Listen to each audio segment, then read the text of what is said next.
6:03 PM 7/4/2020۔ اب ایک ہوتی ہے چاہت زندگی میں کسی چیز کی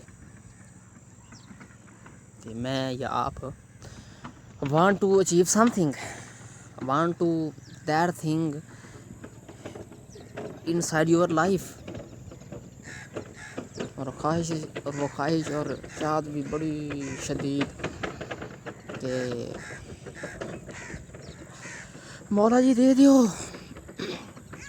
نہیں تو مر جامنا ہے۔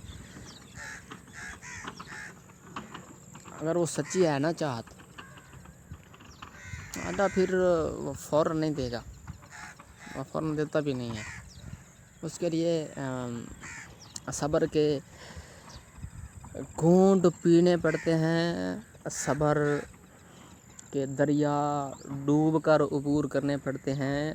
اس کے لیے کہہ لیں کہ ایک صبر کا ایک باب رقم کرنا پڑتا ہے۔ اس صبر کے اندر لرننگ ہوتی ہے، اس لرننگ سے پھر وہ اسٹریٹجیز بنتی ہیں، وہ پیٹرنز بنتے ہیں، وہ کورسز آف ایکشنز بنتے ہیں، جن پہ عمل کرنے کے بعد پھر وہ چیز اچیومنٹ کی طرف آتی ہے اور ہم ان رستوں کے اوپر وہ اچیومنٹ کی طرف چل پڑتے ہیں۔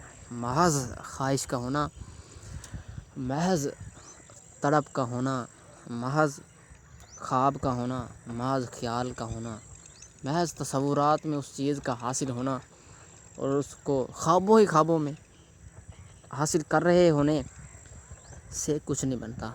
اس کے لیے صبر صبر صبر، اور پھر صبر سے آگے آنسو، پھر تڑپ، پھر صبر، پھر دعائیں، پھر مناجات، اور پھر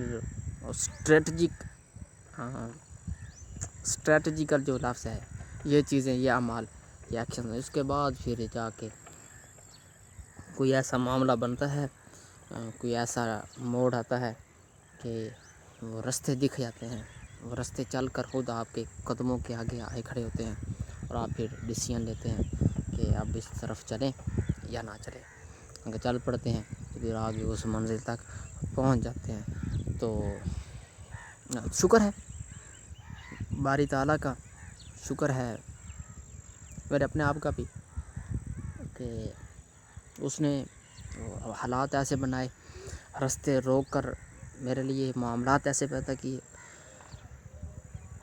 دروازے بند کر کے، رستے بلاک کر کے مجھے ان وادیوں میں، ان رستوں میں، ان راہوں میں، ان اسٹیشنوں میں رکھا کہ جہاں پر میں بھاگ رہا تھا کہ صبر نہ ہو، بٹ آئی واز مجبور، اور مجبوراً مجھے کرنا پڑا صبر، جس کے نتیجے میں پھر وہ لرننگ بھی آئی، پھر وہ ضبط بھی آیا، پھر وہ دوسری ایکنالجمنٹس بھی آئیں۔